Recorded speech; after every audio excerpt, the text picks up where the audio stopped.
Item ಯಾವುದೇ ಇರಲಿ try ಮಾಡಿ ಆಚಿ ಚಿಕನ್ ಮಸಾಲಾ. ಆಚಿ ಚಿಕನ್ ಮಸಾಲಾ ಎಲ್ಲದಕ್ಕೂ ರೆಡಿ ಇದ್ದೀವಿ.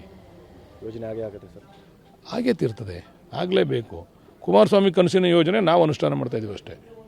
ಅವ್ರ ಕನಸಿನ ಯೋಜನೆಗೆ ಮತ್ತೆ ಅವ್ರು ಬೇಡ ಅಂತಾರಲ್ಲ.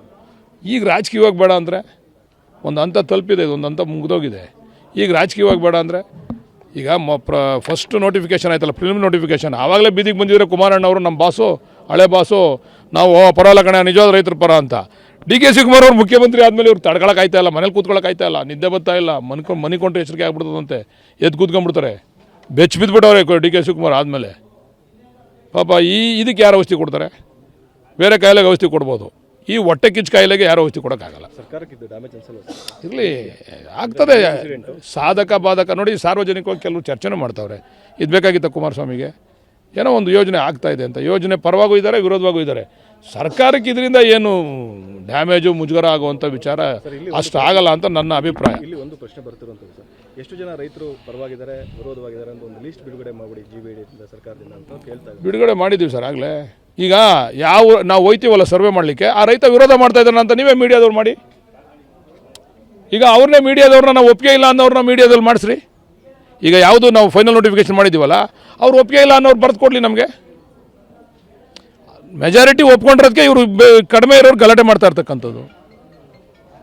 ಈಗ ಕೆಂಪೈನಪಾಳ್ಯ ಅಲ್ವಾ, ಸಂಪೂರ್ಣವಾಗಿ ಮುಗಿದೇ ಹೋಯ್ತಲ್ಲಿ. JMC ಒಡೆಯರಹಳ್ಳಿ ಮುಗೀತು, ಕೆಂಪೈನಪಾಳ್ಯ ಮುಗೀತು, ಇಲ್ಲೇ ತರಲೆ ಆಯ್ತಾ ಇರೋದು. ಅಲ್ಲೂ ತರಲೆ ಮಾಡ್ಬೇಕಾಯ್ತಲ್ಲ ರೈತರು ವಿರೋಧ ಇದ್ದಿದ್ರೆ. ಈ ಫಸ್ಟ್ ಫೈನಲ್ ನೋಟಿಫಿಕೇಶನ್ ಆಗಿದೆ ಸರ್, ಉಳಿದಂಥದ್ದಕ್ಕೆ ಯಾವಾಗ ಸರ್? ಕಾದು ನೋಡಿ, ಶೀಘ್ರದಲ್ಲಿ. ಎಲ್ಲರೂ ಎಲ್ಲದಕ್ಕೂ ರೆಡಿ ಇದ್ದೀವಿ. ಯೋಜನೆ ಆಗುತ್ತೆ ಸರ್, ಹಾಗೇ ತೀರ್ತದೆ, ಆಗಲೇಬೇಕು. ಕುಮಾರಸ್ವಾಮಿ ಕನಸಿನ ಯೋಜನೆ ನಾವು ಅನುಷ್ಠಾನ ಮಾಡ್ತಾ ಇದೀವಿ ಅಷ್ಟೇ. ಅವ್ರ ಕನಸಿನ ಯೋಜನೆಗೆ ಮತ್ತೆ ಅವ್ರು ಬೇಡ ಅಂತಾರಲ್ಲ. ಈಗ ರಾಜಕೀಯವಾಗಿ ಬೇಡ ಅಂದರೆ ಒಂದು ಹಂತ ತಲುಪಿದೆ, ಒಂದು ಹಂತ ಮುಗಿದೋಗಿದೆ. ಈಗ ರಾಜಕೀಯವಾಗಿ ಬೇಡ ಅಂದರೆ ಈಗ ಫಸ್ಟ್ ನೋಟಿಫಿಕೇಶನ್ ಆಯ್ತಲ್ಲ, ಪ್ರಿಲಿಮ್ ನೋಟಿಫಿಕೇಶನ್, ಆವಾಗಲೇ ಬೀದಿಗೆ ಬಂದಿದ್ರೆ ಕುಮಾರಣ್ಣ ಅವರು, ನಮ್ಮ ಬಾಸು, ಹಳೆ ಬಾಸು, ನಾವು ಪರವಾಗಿಲ್ಲ ಕಣೆ ನಿಜವಾದ ರೈತರ ಪರ ಅಂತ. DK ಶಿವಕುಮಾರ್ ಅವರು ಮುಖ್ಯಮಂತ್ರಿ ಆದಮೇಲೆ ಇವ್ರು ತಡ್ಕೊಳಕ್ಕಾಯ್ತಾ ಇಲ್ಲ, ಮನೇಲಿ ಕೂತ್ಕೊಳ್ಳೋಕ್ಕಾಯ್ತಾ ಇಲ್ಲ, ನಿದ್ದೆ ಬರ್ತಾ ಇಲ್ಲ, ಮನೆ ಕೊಂಡ್ರೆ ಎಚ್ಚರಿಕೆ ಆಗ್ಬಿಡ್ತದಂತೆ, ಎದ್ದು ಕೂತ್ಕೊಂಡ್ಬಿಡ್ತಾರೆ. ಬೆಚ್ಚ ಬಿದ್ದುಬಿಟ್ಟವ್ರೆ DK ಶಿವಕುಮಾರ್ ಆದಮೇಲೆ. ಪಾಪ ಇದಕ್ಕೆ ಯಾರು ಔಷಧಿ ಕೊಡ್ತಾರೆ?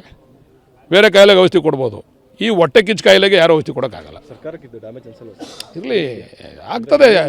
ಸಾಧಕ ಬಾಧಕ ನೋಡಿ, ಸಾರ್ವಜನಿಕವಾಗಿ ಕೆಲವು ಚರ್ಚೆನೂ ಮಾಡ್ತಾವ್ರೆ. ಇದು ಬೇಕಾಗಿತ್ತು ಕುಮಾರಸ್ವಾಮಿಗೆ, ಏನೋ ಒಂದು ಯೋಜನೆ ಆಗ್ತಾ ಇದೆ ಅಂತ. ಯೋಜನೆ ಪರವಾಗೂ ಇದ್ದಾರೆ, ವಿರೋಧವಾಗೂ ಇದ್ದಾರೆ.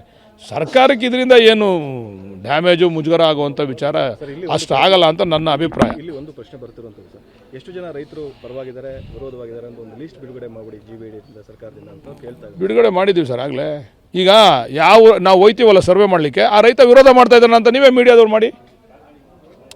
ಈಗ ಅವ್ರನ್ನೇ ಮೀಡಿಯಾದವ್ರನ್ನ ನಾವು ಒಪ್ಪಿಗೆ ಇಲ್ಲ ಅನ್ನೋರನ್ನ ಮೀಡಿಯಾದಲ್ಲಿ ಮಾಡಿಸ್ರಿ. ಈಗ ಯಾವುದು ನಾವು ಫೈನಲ್ ನೋಟಿಫಿಕೇಶನ್ ಮಾಡಿದ್ದೀವಲ್ಲ, ಅವ್ರು ಒಪ್ಪಿಗೆ ಇಲ್ಲ ಅನ್ನೋರು ಬರೆದು ಕೊಡಲಿ ನಮಗೆ.